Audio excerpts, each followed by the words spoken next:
Yeah. I don't care how good you are in anything. You don't have discipline, you ain't nobody. Right. I'm the best ever. I'm the most brutal and vicious and most ruthless champion there's ever been. Listen, I'm a fucking student of war. Because you give up in the slightest struggle without discipline. There's no one can stop me. Lynx is a conqueror. No, I'm Alexander. He's no Alexander. The people don't really know what I go through. I listen to it, but they really don't know what I go through because I just want to be polite. The boxing's the easy part. When you get in there and fight in the ring, it's easy. That's the vacation. But when you're here and you have to train, you have to do things over and over till you're sore. Until sometimes, and deep in your mind, you say, God, I don't want to do this no more. I'm not doing this because, it's something you have to do. You're doing it because it should be fun to do.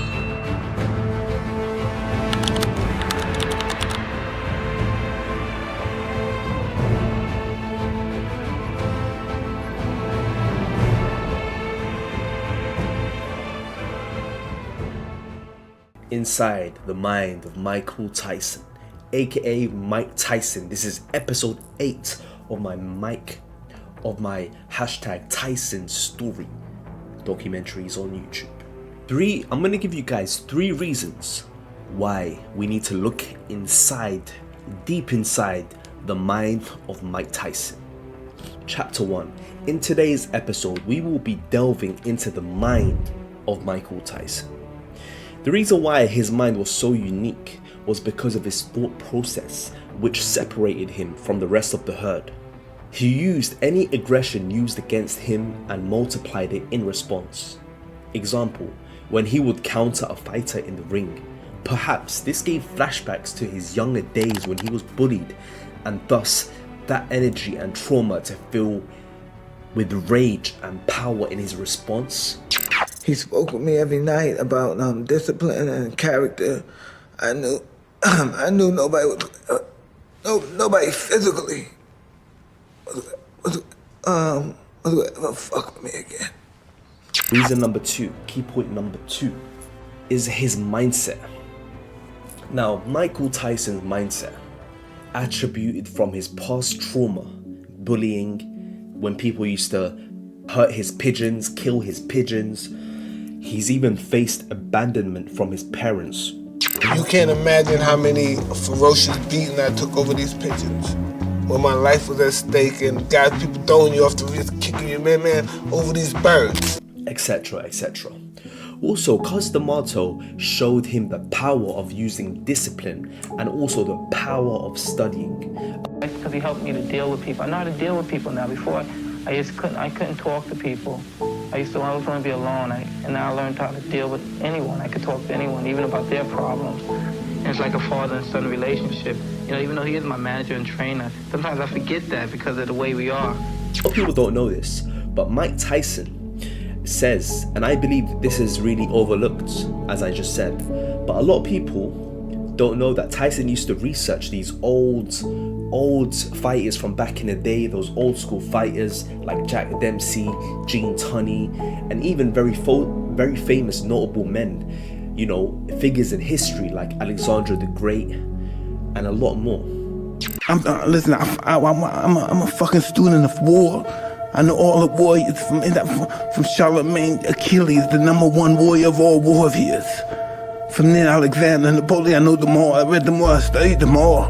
I know the art of fight, I know the art of war. That's all I ever studied. That's why I'm so feared. That's why they feared me when I was in the ring. Because I was an annihilator. That's all I was born for. And I think this really built his mindset and passion. And a lot of people don't talk about this. Reason number 3 why we need to look deep inside the mind of Mike Tyson. No Diddy. Number 3 is how he used his mindset to help him with his fights in the ring. He turned the pain to passion. He turned the pain to ego, to passion, to victory. It's elevated him, thus turning a turning point from negative to positive. Now, I don't know about you guys, but when you really think about someone like Mike Tyson, you can see a lot of pain in his eyes. You can see a lot of trauma. You can see a lot of hurt. And I think that's really something he used inside the ring, and that's what really made him a champion, what made him such a ferocious and great fighter. Let me know what you guys think about the mind of Mike Tyson, and let me know what you guys want me to talk about next in my famous Hashtag TysonStory documentaries on YouTube. Mike Tyson really was I feel like he was really a once in a lifetime fighter. You know, you're not gonna see another fighter like Mike Tyson for a long time. For a long time. Mike Tyson overcame a lot in his life. From childhood, from the bullies, from the characters he's met in his life. He met a lot of savages in his life. And these people, I think, really shaped a lot. And I think we should really take a big note of these 3 people I'm about to mention. Because I don't think a lot of people mention it that much. And if you're still watching, comment King Tyson down below so I know you're still here. And you should subscribe. The first name is Don King, the infamous Don King Garino. A manipulative promoter whose greed overshadowed his loyalty. Number 2, Bob Arum, one of the most famous boxing promoters of all time. He's currently still promoting and working, and he's like 95 years old. Bob Arum is a shrewd businessman who played a calculated game in the fight industry. Number 3, the famous actress, the famous woman, Robin Givens. Highly controversial. She had a relationship and a marriage with Michael Tyson that spiraled into public chaos, exposing Tyson's vulnerabilities. Why do you love him? Because he's smart, and because he's gentle. He's got this incredibly gentle side. Because Michael loves me more than anything in the world. Well, that's why I love her, because she really feels that she can protect me. There was no prenuptial agreement. No. And why should there be? There's a certain sense of idealism that comes with being young that I wouldn't trade for anything in the world. We got married to be together forever. Not to plan for divorce. Yet it wasn't just these figures who tested him. It was the relentless battle within himself. Tyson's life was a war zone. His fists fought in the ring, but his soul fought outside it. Each of these characters pushed him, shaped him, and in some ways broke him. They represented the harshness of a world Tyson desperately wanted to conquer but wasn't fully prepared for. These were the savages, but they weren't the only ones. And you guys know what I'm gonna say here, because in this channel, Abdullah with the gloves, aka AWDG, aka your girl's favorite boxing channel and your uncle's, I'm always big on mindset.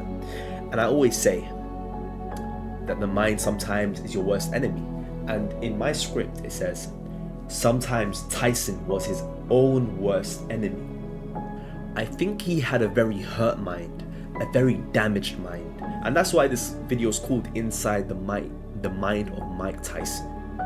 His mind was filled with trauma and rage. Can you imagine going through what Mike Tyson went through in his life? How would you be? Comment down below, what do you think you would have done in your life if you had experiences and you were like a world champion at 20 years old? I want to know. I read and respond to every comment. Mike Tyson's brain was filled with trauma and rage, which is what made him such a destructive force in the ring. But the same fire that fueled his power also consumed him outside it. Imagine carrying the weight of abandonment, poverty, and violence on your shoulders. It's bound to crack anyone. Tyson's rage wasn't just anger, it was his defense mechanism. His way of screaming at a world that hurt and wronged him. But behind the fury was a little boy, scared and yearning for love, never quite finding it. And every punch he threw was like a message to the world saying, see me, hear me, fear me. His hurt mind drove him into greatness, but it also trapped him in a cycle of pain. It was both his gift and his curse, a double-edged sword he couldn't escape from. Tyson's story is proof that even the strongest warriors can carry invisible scars.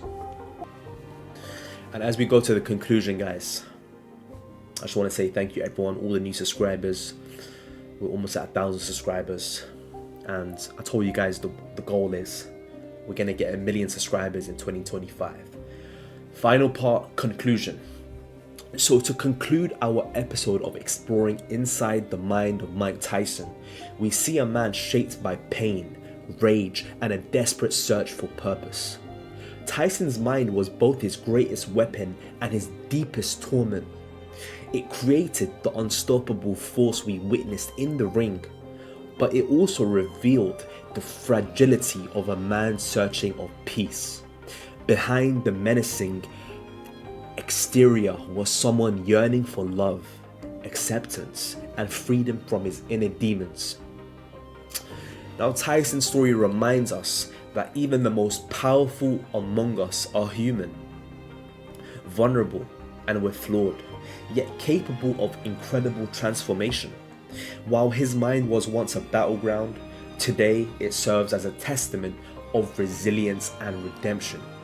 In the end, the mind of Mike Tyson is not just a story of triumph and tragedy. It's a mirror reflecting the human condition. And with that being said, guys, I conclude episode 8 of my famous #TysonStory.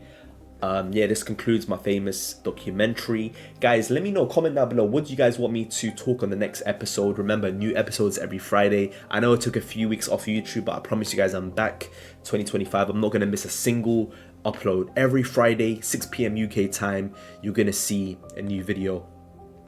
And with that being said, guys, you can check out my Twitch live streams. Bro, look at this, bro. I've got a D2H. Okay, look at this, bro. Just look at the screen right now. I've got a D2H. I've got a AGS. I've got a Dahrox Great Axe, and I've got a G Malt. Call me the two-handed king out here, boys. I stream every Monday and Friday on Twitch. It's a nice, more like chilled out kind of vibe on my Twitch, where we play a bit of games, talk about music, talk about boxing. I'm gonna do some IRL training on my IRL boxing because I want to have my second fight soon. I had my first fight a few years ago. So yeah, man, if you guys use Twitch, make sure you follow my Twitch, link in the description, and also put it on screen at Abdullah with the gloves on Twitch. And yeah, man, you can check out my Insta, my Discord community. Also, I have a new podcast every Saturday. I've got a boxing podcast here on my YouTube. Crawford's 37. Oh, Canelo's younger. I didn't even realize. 34. Yeah. He's been around. Bro, imagine being he's still young. Yeah, it's crazy, man. And he had what? 66 fights. But look at his record, man. 62 wins. Canelo has 62 wins, guys, and 2 losses. It's a crazy record, man. Let me show you guys, man. Crazy. 62 wins, 2 losses. This cat is running around doing some cardio, man. She's training for Mayweather exhibition fight or something, 6 p.m. on Saturday is my my boxing podcast, Abs and Jabs, the famous Abs and Jabs podcast. And with that being said, guys, I'm a nice guy.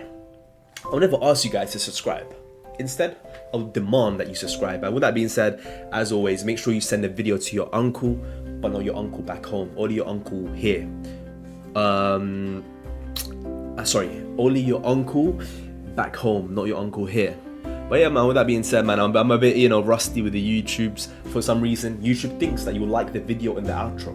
It might make like a little clickety sound if you click on the video in the end screen credits. So let's see if YouTube is right, man. Click on that video. With that being said, guys, I'll see you next Friday. Thank you for watching. We out.